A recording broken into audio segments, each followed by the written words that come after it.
You're listening to Scribble Talk, a podcast for bid and proposal professionals. My name is Baachu, and with my co-host Ashley Case, we'll be sitting down with our industry veterans to share their stories, discuss their career, and learn how to make an impact in the industry. Today's guest is Rebecca Link. Prior to joining the industry 10 years ago, Rebecca completed her master's degree in public administration and has since fast-tracked her growth to become Director of Proposal Operations at ActioNet. She has served on the board for the NCA Chapter for over 5 years and has played an integral role in leading the chapter's functions and improving member benefits and board processes. In 2017, she received the award for Up and Coming Board Member and was named one of the APMP's top 40 under 40 professionals globally. A member of APMP for 9 years, Rebecca has her Practitioner Level Certification. She's a mother of 2 amazing children, an avid gardener, and a lover of all things chocolate. Let's talk all about it, Rebecca. Welcome to Scribble Talk. Great to have you with us. Thank you. Good to be here. Thank you, Rebecca. Let's go back to the very beginning. Where were you born? And let's talk about your high school and education. I was born in Fairfax, Virginia, and from what I've heard, the fact that I'm still here is unusual. I think the area has a lot of transplant military folks, so people always are surprised to hear that I'm a native Fairfaxian. But yes, born and raised in Northern Virginia. I went to Robinson High School and did some years at the Northern Virginia Community College. At one point, I thought I wanted to be a sign language interpreter. So I did not as much sign language as I used to know, but then realized that I like to talk.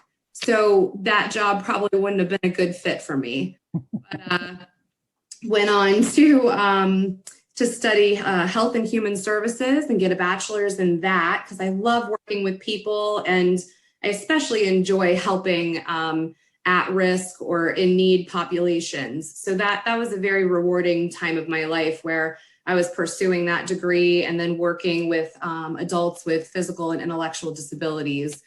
But looking at master's programs, and I kind of knew that I wanted to get into a field that I was able to grow a little bit more in.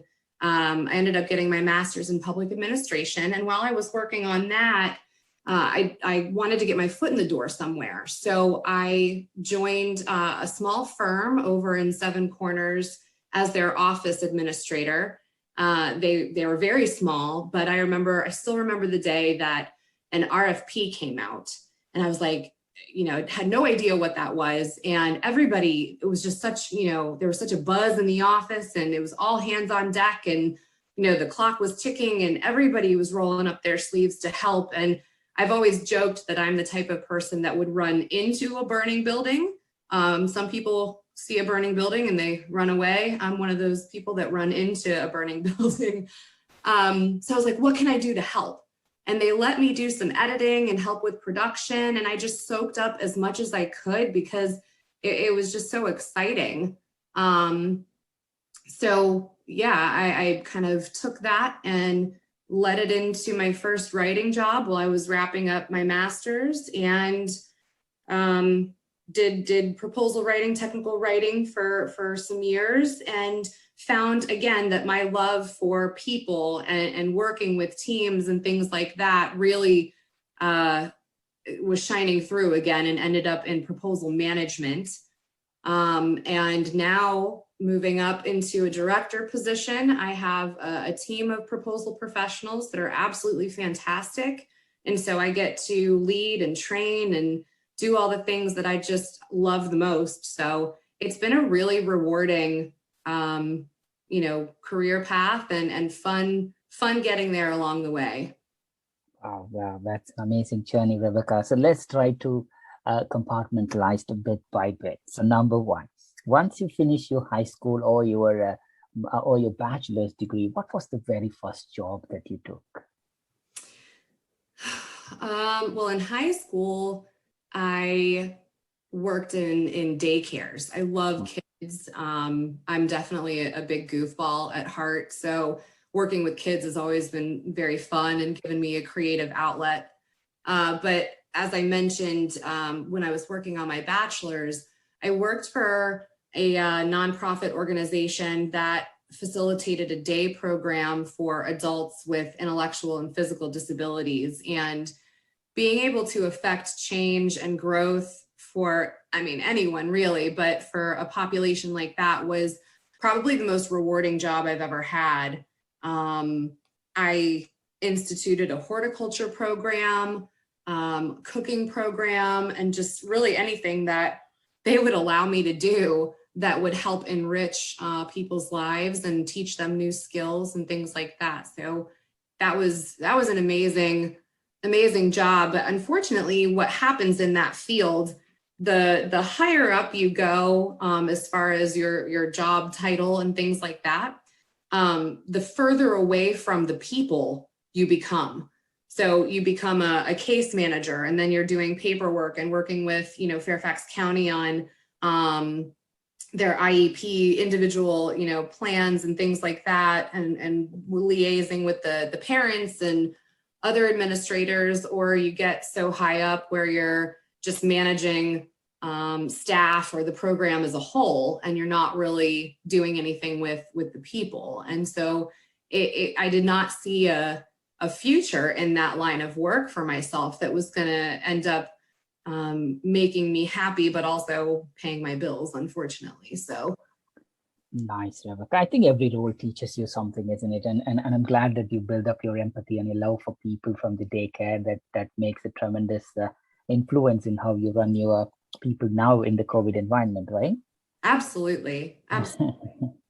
Totally, Rebecca. So you mentioned, after picking up few roles, you just bumped into the proposal role.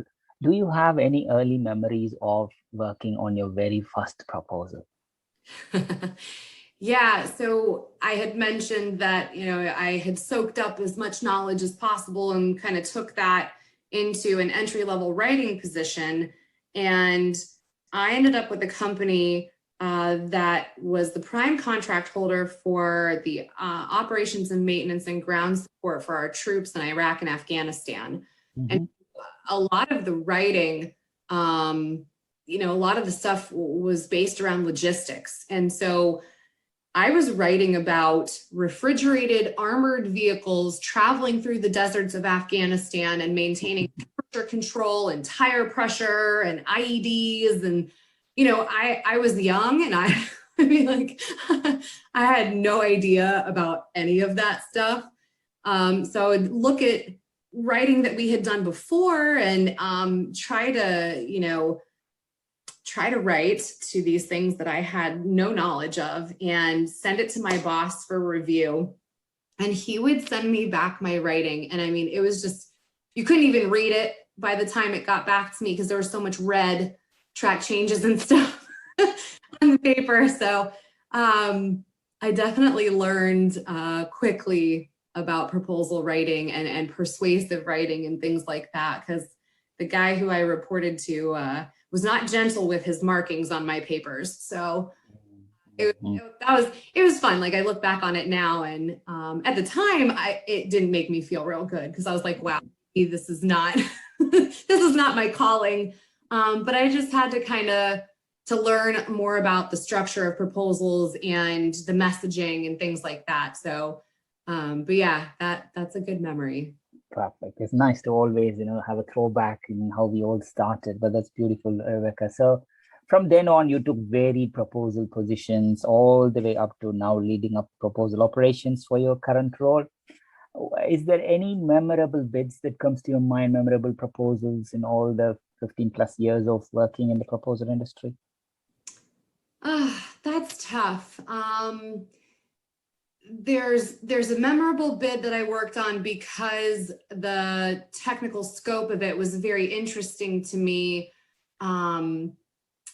It was all about prototyping high frequency radio frequency and lasers from the ground take down objects or planes or things in the sky. So it was not like a non-lethal type approach. So no guns, no bombs, no nothing like that. It was just very interesting and then also non-lethal tactics. And I remember this for not a great reason, but some of the tasers and the stun guns and stuff like that. Unfortunately, I learned that when they're testing that stuff in prototype and in the lab, they use pigs. So I remember that because I was like, ew, that was interesting. And that one actually also had an orals component to it, which I think are always the most memorable for me, because going back to my love for working with people and kind of being in that team collaborative space, coaching orals teams are something that I found that I have a knack for and that I enjoy very much. So, or any orals bids that I've ever gotten to work on, I just love so much. I love by the end how people have really gelled together and you feel like that well-oiled machine, and everybody is just really flying high and feeling good after they knock out their presentation, and that's contagious. And so anything that gives me the opportunity to work with people in that close of an environment, then I really enjoy those. That's brilliant. I think writing persuasive proposals is one, but converting those proposals into orals and presentations is another. How similar and what are the differences between orals and a written proposal from your experience? Yeah, and funny, that's a great question. And I love that because I've done a lot of orals training. I did a crash course in orals for the Winning Business virtual event last year. So I really love being able to help people kind of learn more about oral presentations and the parts and pieces that go into it. But from the administrative side, there are some things that are similar, right? You still need to do an outline. You still need to flesh out the requirements, whether you turn that into a 1.1, 1.2, 1.3, or if it's, however you like to do it, but there really needs to be an outline of the requirements done before anything. And that goes for written and oral proposals. Now, what you do with it after that is what's different, right? You take your outline for a written proposal and you turn it into your writing template. For an oral proposal, you start to allocate slides and you say, okay, task one that they're asking for, we know that that's going to be a main slide. How many subsequent slides, what other, requirements fall underneath task one, and you kind of start to piece and part that out. But the people also, I think, I was explaining how I love coaching people to present, and I've done some wild stuff when I've coached people. I've put water bottles behind people's backs to make them sit up straight. I've tied someone's shoelaces to their chair leg to stop their leg from bouncing because they were so nervous. But there is the people part on a written proposal too. And I think it really boils down to knowing who your people are. Everybody brings unique skills and abilities and sometimes weaknesses too to the proposal team. Sometimes people struggle with time management, and that when you set a pens down deadline for your team for read content to be done, that Bob Smith is a busy person, and you probably need to build in a little bit of wiggle room because he's most likely going to be late. Or in an orals team, that Susan Jones is a bit of a fast talker. You've been on enough calls with her now, you hear her cadence, you see how she communicates, and you're like, okay, I know that when we start rehearsing, I'm going to have to give her some pointers on slowing her cadence down and speaking and articulating clearly. So I think it's really about knowing the players of the game. The administrative stuff, when you've done enough proposals, it's just administrative stuff. It's creating your artifacts and the parts and pieces to get a proposal up and running. But the people, becoming very intuitive and aware of who the players in your game are, I think is the thing that transfers seamlessly across written and oral proposals, because if you are able to create a tight team dynamic to the point where you guys get on your daily stand-up calls and it's like, oh, hey, like, how was your kid's soccer practice yesterday? Or like, oh, got Starbucks again this morning. And, you know, you guys have that candor and that rapport with each other. That in and of itself translates onto paper or onto a slide deck. And so I really believe, I'm a firm believer in fostering a healthy team dynamic, because that, of course, you need to be compliant and compelling in your writing and in your slides and so forth, but bringing the people together in a positive, healthy way carries more weight than people really give it credit for. Totally, Rebecca. Well said there. Rebecca, in between in your career, you were also an athletic instructor, right? And talk us through about it. And was that really helped you in the proposal industry as well? Of course. Oh my gosh. I mean, it's the same thing I was just talking about, right? That team dynamic, that trust, trusting the players on your team, being able to get them to, you know, I kind of joke with friends and stuff that proposal management is all about manipulation in some ways. Learning the players on your team, figuring out what their strengths and weaknesses are, and getting them to succeed and to excel and to do the things that need to get done and have a great outcome or finished product. And it's the same thing on a sports team too. You have to motivate and rally your team. I mean, there wouldn't be cheerleaders and things like that if that weren't the case, right? But through I taught various sports classes. I taught all sorts of stuff. I taught basketball and football, and I was a competitive springboard diver, so I love teaching diving. And that's interesting because diving is actually an individual activity, right? So you have two different kinds of sports. You have an individual performance and team performance. And so the team performance, I think you can kind of understand how that would translate over to like a proposal team.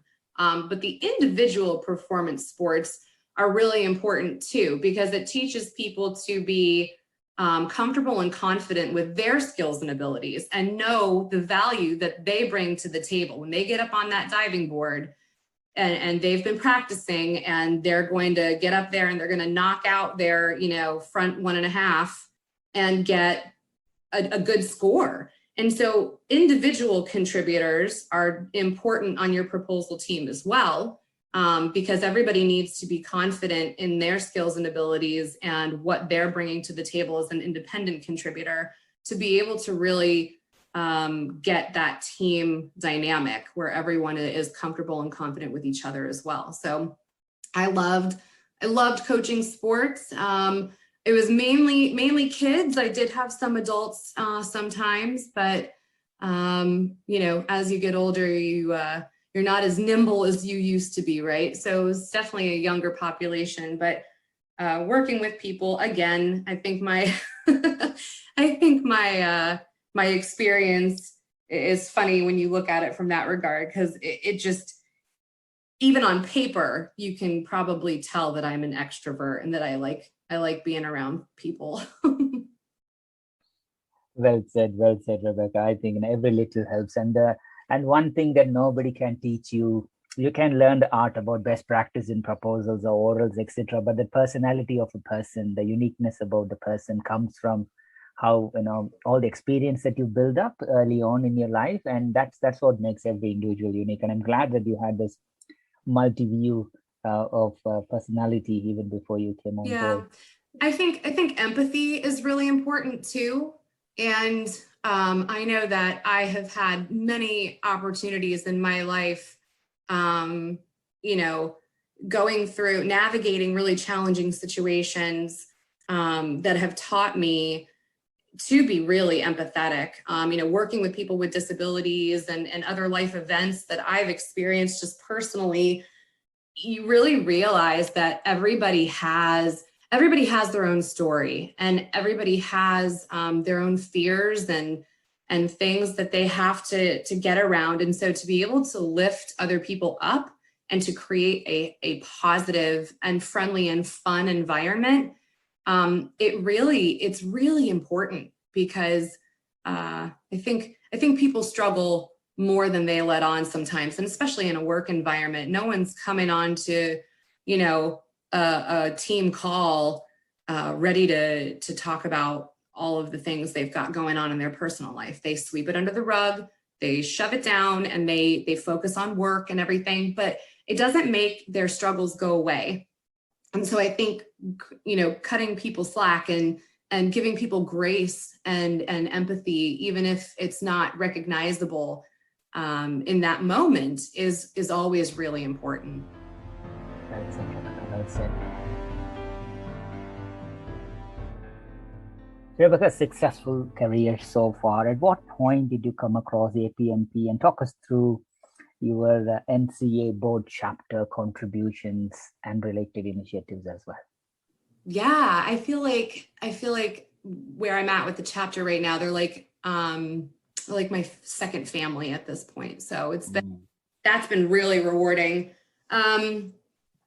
When I finished my master's program, I was done with school. I actually got accepted into a PhD program for human capital management. And now that I'm, here with 2 kids and pushing 40, I wish I had done it at the time, but I was so tired of going to school. I didn't finish the doctoral program, which is a shame. But anyways, so I had decided I was done with school, and was working in a proposal manager role, and I was like, let me see what else is out there. Maybe I can get some certifications and start building my resume in a different way.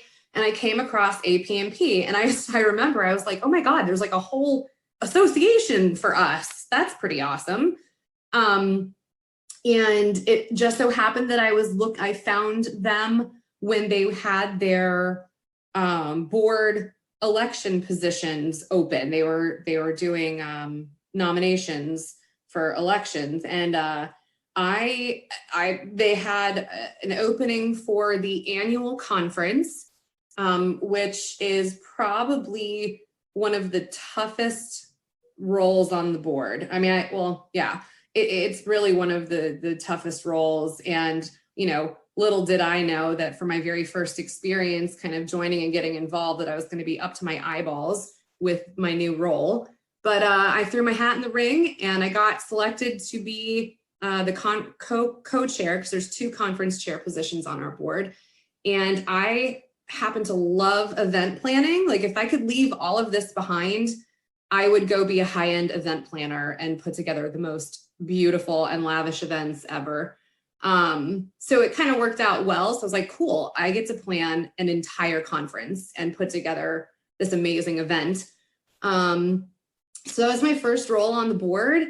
After that year, it was a lot of work. I was like, okay, maybe I'll try something else then this year, because the conference was a lot.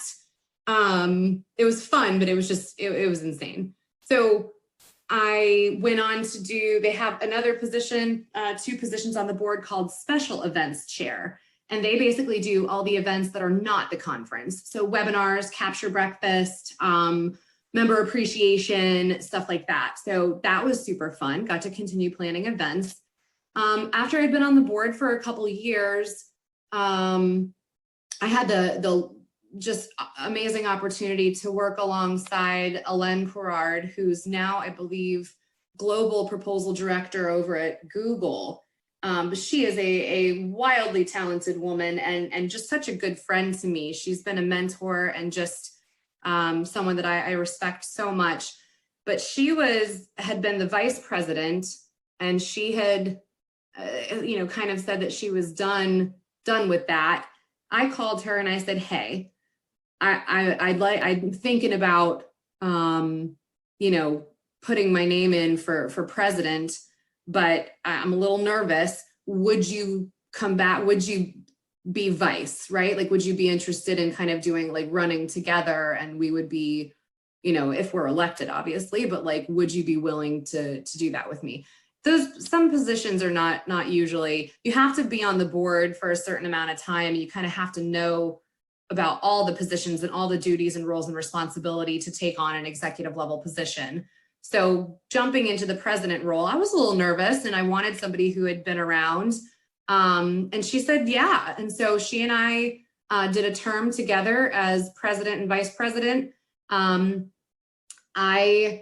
There were a lot of things on our board and within our chapter that had been around for a while that maybe weren't serving us in the best ways. I know our board activities, how we do our monthly reports, how we conduct our board meetings, the software we use for everything, for our repository, our website. There was a lot of stuff that was really kind of legacy. And I was like, let's fix it all. And so my first 2 years were very aggressive. We created new programs, we redesigned our website, we moved over to use Google Suite and streamlined our board processes using that tool. Our board meetings have now changed where we only discuss action items. The board meetings used to be like 2.5 hours long and everybody just read verbatim what was on their slides. And it just wasn't serving us and it wasn't the best utilization of time. So it was exciting to be able to come in and influence so much positive change. I've saved us a ton of money, which in turn is able to go back to our members in the events that we put forth and the things that we're able to offer as a chapter. So that's been really exciting. And then my term was up and we had a relatively young board. We've got a lot more younger faces on the board now. And so because of that, we don't have a lot of tenured board members. And because I kind of turned everything upside down on its head in a lot of ways and new programs like the graduate pathway program, which we were getting up and running and things, I was like, well, if no one else is, chomping at the bit to do it, I guess I'll just, put my name in for another 2 years as president. So here we are.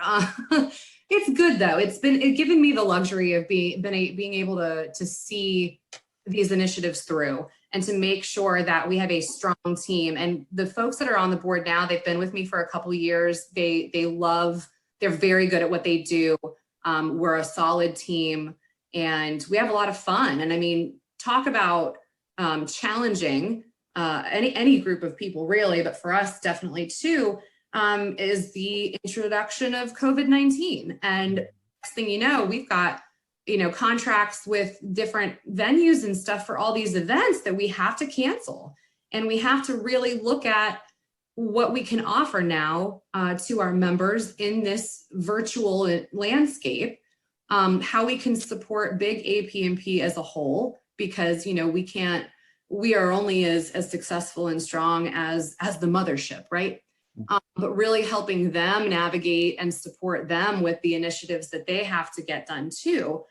So it's been really exciting. I think I'm looking forward to, here at the end of this year, maybe stepping into a volunteer role and helping in a smaller capacity, because it's a lot of work. It really is, but it's been so rewarding and I'm so grateful. Wow, definitely. That's a lot of work, Rebecca, for joining the board and staying in the board for 5 years, plus continuing now to do even more for the board. I think it means a lot to most of the, or all of the APMP members, especially the NCA chapter members. I think I've switched my membership to NCA as well, so I'll be.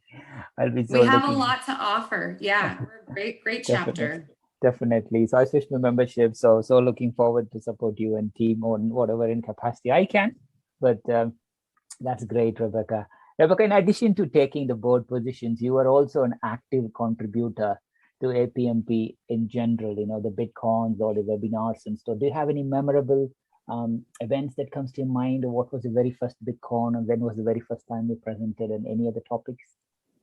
Yeah. Oh gosh, I love, especially at this point, going to BPC is it's almost like a family reunion for me at this point, because I know people from all over the country, different chapters and people that I've met along the way. And then NCA always has a very large presence at BidCon too. So, you just get to see everybody and it's really fun. And then all the folks over at Big APMP, Rick and Peter and Kristen.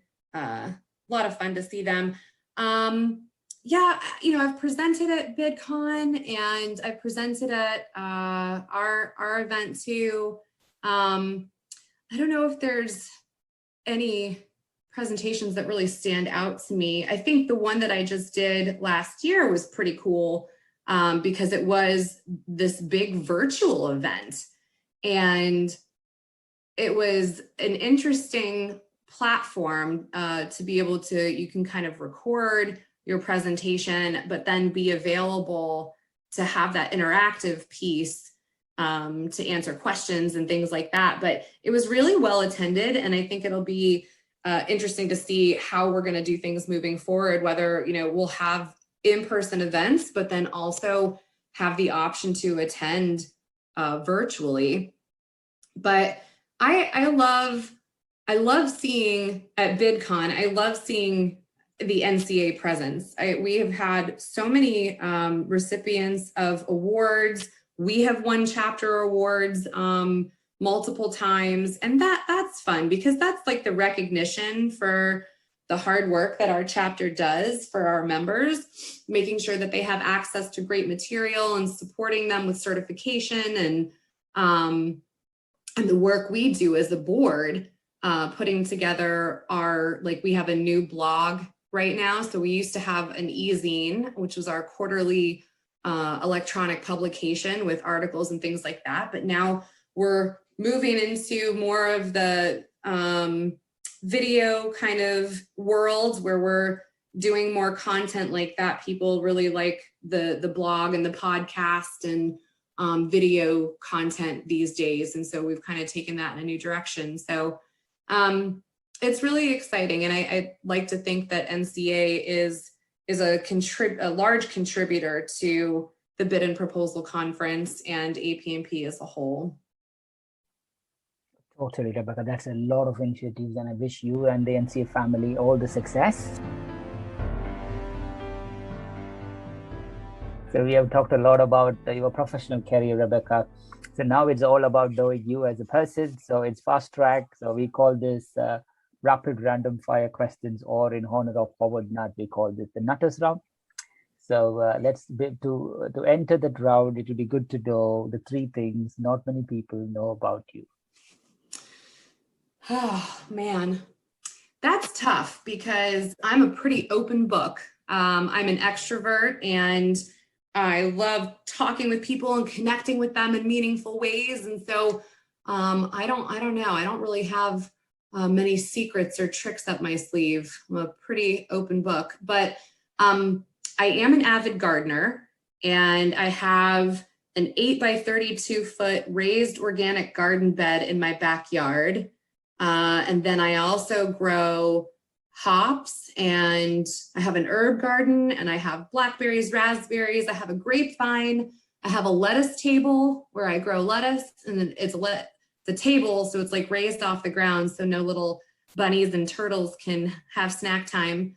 But in my garden, I grow tomatoes and hot peppers, mainly because I can't do canning, and I make salsa. I grow cucumbers, pickling cucumbers, so I love making pickles.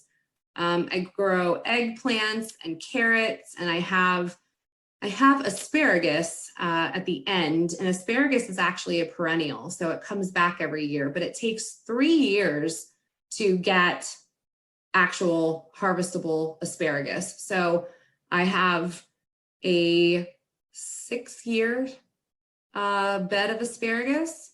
And so I've been harvesting that for 3 years now. And then I have a new one that I think this year I'm supposed to get my first harvest from. So that's exciting. So we'll see who comes to the party this year. But I'm going to build a new garden bed that's probably going to be 8 by 6. We'll see how much space I have. And I'm going to use it as my cold weather bumper crop. So I'll do turnips and kale and beets and things like that in there. So in the summer, I can grow quick turning crops like beans because they by the end of the summer, they're done. So you rip them out and then you can put in a fall crop. So that's the plan this year. So no one really knows that I have an obsession. I have a little, it's actually a fishing tackle box, because I didn't really know how else to organize. But that's what I keep all my seeds in. So I have all these seed packets in a fishing tackle box. But I love watching stuff grow, and I like getting my hands dirty. And so that's a thing about me. Something that I think that most people don't know, and I think it's a common misinterpretation for extroverts like me, is that I'm incredibly sensitive. I think that when people meet me and they're like, oh, she's outgoing and seems confident, I am actually probably one of the most sensitive people, and I will think about things probably more than necessary. I'm an overthinker. So when you meet extroverted people, don't always take them at face value. They're probably big babies like I am. So beautifully said, Rebecca. I think when we were talking about all your garden stuff, I was simply visualizing, and I'm sure anybody who's near to Fairfax, Virginia, please do go and visit Rebecca. That's right. We'll have like a CSA from my backyard. Exactly. That's the next NCA gathering, Rebecca. That's right. Just do that. That's amazing, Rebecca. And you're passionate with chocolate. When did that begin? How many chocolates can you have? When did that begin? It's like I need an intervention. Tell me, when did your problems with chocolate start as a child? I don't know. I'm not a big sweets person. I don't seek out dessert. But I'll tell you, there's a few chocolates that really just do it for me. Anything with like dark chocolate with sea salt and caramel, like that nonpareils, so those like dark chocolates with the little white candy balls on top, those are delicious. And then Godiva has this one, and I'm usually a dark chocolate girl, but Godiva has this one chocolate that's called a raspberry starfish, and it's a white chocolate. I think there may be like some marbled dark chocolate in there or something, but inside is just like this gooey, jammy, like red raspberry jam, and it's so good. Makes my teeth hurt thinking about it. It's so sweet, but guilty pleasures. Totally. What a contrast in gardening, all the healthy vegetables on one side and mixing up with chocolates on the other side. Yeah, everybody's got their little vice, right? Everybody's totally, Rebecca. So now, with fast track, whatever comes in your mind, let's just go with that. Don't double think. You know what? Let's just start. So, if you could be invisible for a day, what would you do? Oh gosh. Well, I'll try to keep it appropriate. I'd probably go and pull pranks on people, sneak up behind them and tug their hair and stuff. I don't know. That's a really interesting question. If I could be invisible for a day. I don't know. I'd probably like act like a superhero and go around and do good deeds or something and like fix things. And it'd be kind of hard though, right? Because if you like opened a door for somebody and you were invisible, it'd probably scare the hell out of them. But I'd find some way to use it for good, I'm sure. Sneak around and just do good stuff. Or maybe because I have a 2- and 4-year-old at home, maybe I would just go and sleep and then they couldn't see me. And so they couldn't bother me. And so I would just take a long nap, and that's how I would use my invisibility. Oh, I have all the time for you, Rebecca. I know how hard it is. I'm glad that I would be able to, I'd be able to take a shower in peace. I could sleep without being interrupted. I could probably drink hot coffee. Maybe that's what I would do. Oh, I miss you, Rebecca. Amazing. Thank you. Rebecca, we talked about all the amazing stuff that you have in the garden. Is there any one food in particular that you could never bring yourself to eat? So it's actually a staple in Mexican cuisine and Vietnamese cuisine, tripe. And it's basically beef intestine. And I just can't. Like maybe if somebody was going to give me a lot of money or something, I would take a thank you bite, but I don't know if I could swallow it, but yes, yeah, definitely not. Pass on that one. Definitely. That's a good one. So what's the most amazing true story you have ever heard? I don't know if I can point singularly to a story, right? I think where my mind goes is more to people. I'm just amazed at people sometimes. Like Dr. King, Martin Luther King. Oh, what a remarkable human being. So not necessarily a story, but I mean, I guess since he's deceased, that it is more of a story and his legacy at this point, but just influential people like that, who have just done, I mean, you know, makes you feel like your life is kind of a waste of time sometimes. Like there are people that do such amazing things. And so he comes to mind first because I just have a lot of respect and adoration for him. I think another thing that comes to mind is our youth right now. I'm just amazed at the capability and the charisma that some of these young people have. Who's the young lady? She's from Sweden, Greta Thunberg. I mean, talk about someone that, you know, unsuspecting looking young lady and just remarkable human. So I think more about people. So it's not necessarily stories, but it's these people that accomplish so much and that have done so much with their lives and the drive that they have and the passion. It's admirable, and I think we can all strive to be a bit more like all of them. Totally, Rebecca. Thank you for that. Rebecca, if you were a professional wrestler, what would your ring name be and why?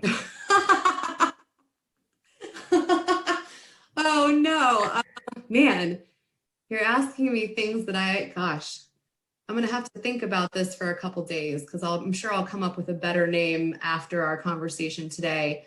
So I'm 5'2", so I'm a pretty short lady. So maybe something like the Tiny Terror or something like that. I don't know. Okay, that's it. We will take it for that. Okay, it sounds good. Don't put that on a placard or like, you know, don't print that anywhere. I might change my mind. Correct. I'll wait for you to confirm, Rebecca. Okay. Then we'll add it as a I'll title email of your you my episode. final choice. Perfect. We'll get that career started. I think that'll be really. Yes. So, okay, let's try this. If you were attending a Halloween party, what would your costume be and why? It's tough. So I have a friend and we have a joke. He calls me a badass dolphin unicorn mama. Mm-hmm. So the story behind that is I think that getting to know me, I'm an interesting person to get to know. I'll put it that way. I have a lot of fun, I'm very outgoing. And so my friend, he's like, you're kind of like a unicorn, right? Because you've got this crazy, awesome career. You have, I actually run my own nonprofit too, that's a story for another day, but it supports families in Northern Virginia by connecting them to businesses, events, and resources. We have a strong focus on moms because I feel like mothers need lots of extra care and as much support and love as they can get. So I do that. I have my garden. Like I have all these like things that I meddle in and that I love being busy and I love being around people. And he's like, you're kind of like this weird unicorn, right? Because you're this combination of so many things. And I don't know if I've ever met anyone like you. And I was like, yeah, guess I'm like a unicorn like that. And then if we do get reincarnated, I would love to come back as a dolphin because that would be really cool. Just swim around, do tricks, continue to, make annoying noises like I do now, beat up sharks, so it's kind of like this joke that I'm this badass unicorn dolphin mom. So maybe I'd have to find a costume to be a dolphin and a unicorn and no one would get it, but that would be my costume maybe. I think everybody gets it, Rebecca. I've got the title of this episode now, which is great. It is good.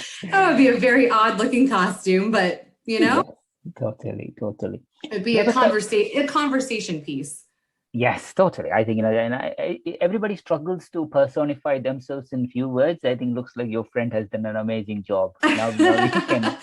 Yeah, Now he we can. understands me. Yeah, he understands me very well. So, yeah, we have a lot of fun. Rebecca, is there any pop group that you rate as 10 out of 10, or what song do you listen to when you're on your own? So I am a rocker. I grew up in the 90s, so I was like a grunge kid with Pearl Jam and Nirvana and Green Day and all those great bands from the 90s. So that's kind of where my heart lies. I love Green Day. I feel like Green Day for me has just spanned the ages. They kind of started out as a little more punk, and then they went through the grunge phase, and then they've done a rock opera, which I love. And I saw their what was it, American Idiot on Broadway, and I love Green Day. But I definitely like hard rock too. There's a lot of new bands like Starset, and who else? Five Finger Death Punch, and like all these like hard rock bands that I really love. I also love classic rock. So stuff like Styx and Journey and old Metallica, which I think is a little more hard, not necessarily classic, but Ozzy, Black Sabbath, anything like that. So I'm a rocker at heart. I don't know if I have like one song. Depends what mood I'm in, right? If I need to reach out, then I'm going to listen to something hard and heavy. Feeling more sentimental, then maybe I'll listen to some classic rock, some hair metal, Scorpions, or I don't know. But my husband was a drummer, and so rock was just a big part of my life for a long time with him. And my 4-year-old knows how to work Alexa. And my husband used to, like, when he would be practicing on his drums, the song that he would always play to warm up was Avenged Sevenfold Nightmare. If you go listen to that song right now, it is explicit. So be mindful of little ears. Here at our house, we apparently have no rules. But I mean, that's a song that was just like always playing in our house. And so now my 4-year-old goes, Alexa, play Avenged Sevenfold Nightmare. And my kids air drum, and they're just crazy little monsters. And so rock and roll is just a big part of our house. So I don't know if I have like one song, but rock and roll in general is close to my heart. Yes, Rebecca, that's beautiful. Rebecca, let's talk about your children for a minute before you move on. So if I ask your two little ones, 4 and 2 years old, tell us a few things about mommy, what do you think they will tell about you? That she yells a lot. No, a lot of yelling going on over here. I don't know. My 2-year-old would probably say, I ride horsies, because she just started horseback riding and she's obsessed with it. And that's all she talks about right now. She probably couldn't answer your question. I'm not sure what Bubba would say. He'd probably say something that happened recently, and then he'd start telling you about his Transformers and rescue bots, because that's all he talks about these days. But I'm not really sure what they would say. It's funny that you mentioned that, though, because there's this thing that's going around on social media right now. It's called the Mom and Dad Challenge. And it what you do is you put on, it's a video, and you ask your kids questions about the two parents. You say, who yells more? Who's the better cook? And who, who's the silliest, or who's better at this, and who does that? And it was kind of funny because, so I'm widowed. And so my son and I saw this online, and we thought it was kind of funny. And so we did the Mom and Dad Challenge. But obviously, every question that we asked, he pointed to me, because I'm the best at everything. So kind of funny. But I think he'd say that I'm the best cook, and I'm the silliest, and that I yell a lot. But we have a lot of fun. So That's so beautiful. Thank you for sharing that, Rebecca. You talked about your husband and you talked about your children, your friend. Is there any other people? Who are the people who have been the most influential in your life and career? In my life, oh my gosh, faster. In the other room, Alexa is now playing Avenged Sevenfold Nightmare because she heard me say that. Oh no. Oh my God. I was like, what is that noise? Okay, well, hey, that's usually what's going on at our house anyway. That's too funny. She's got good listening ears. In my career, I've been so fortunate to have really great people kind of in and out, and both those people have been both good and not great also. I have had wonderful opportunities to meet very strong and influential women that have supported me and just been there for me in different ways. Donna Buckner and Marianne Lesnick, and as I mentioned, Elaine Carrard, have all been just wonderful mentors, and I've looked up to them a lot. So I'm fortunate in that regard. I've had some supervisors and some experiences at different companies that have taught me about things that I'm not comfortable with and that I don't want to be like, or that I don't want to be a part of. So I think that I've had a good blend of the right kind of support and the right kind of mentors, but also experiences that have taught me what my tolerance and thresholds are for things that I'm comfortable with and not comfortable with. But people who are influential in my life, unfortunately, I have to, well, not unfortunately, but I have to mention my husband. He was such a remarkable person, and having the opportunity to share the time that I had with him and to create the life that we had, and the strong and amazing marriage that we had, and these two beautiful children. I mean, the most rewarding experience that I could possibly have asked for. Wow, beautiful, Rebecca. Well said. You are so blessed, Rebecca. You have so much love in your life, and stay strong and stay happy. And I mean, I really am. Yeah, I really am so lucky in so many ways, and I'm so grateful. 100%, Rebecca. 100%. I'm sure the kids will grow up with the same ethos that your husband and you have set it up for yourself. And I'm so looking forward to the journey.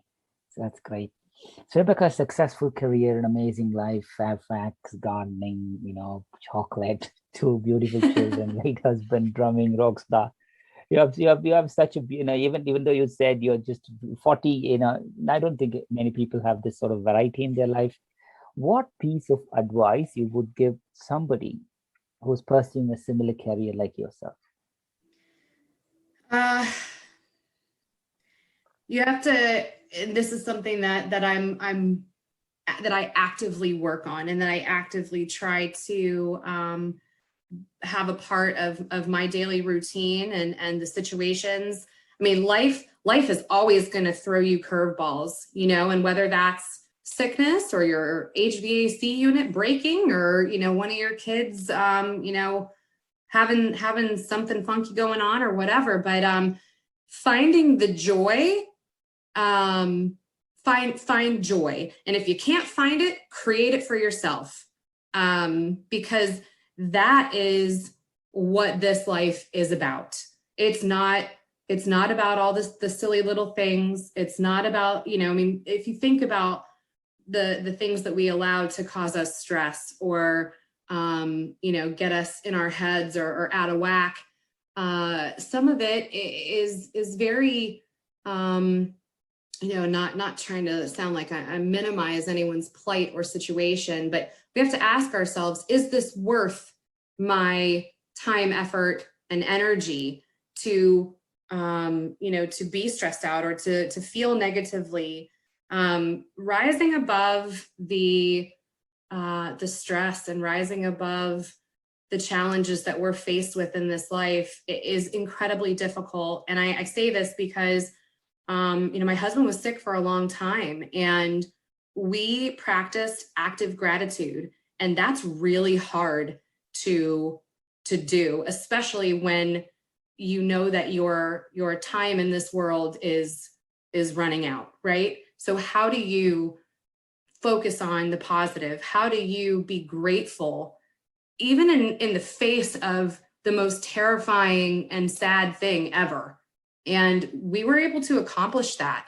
And I feel like if we were able to do that, then other people can do that too. It takes active practice.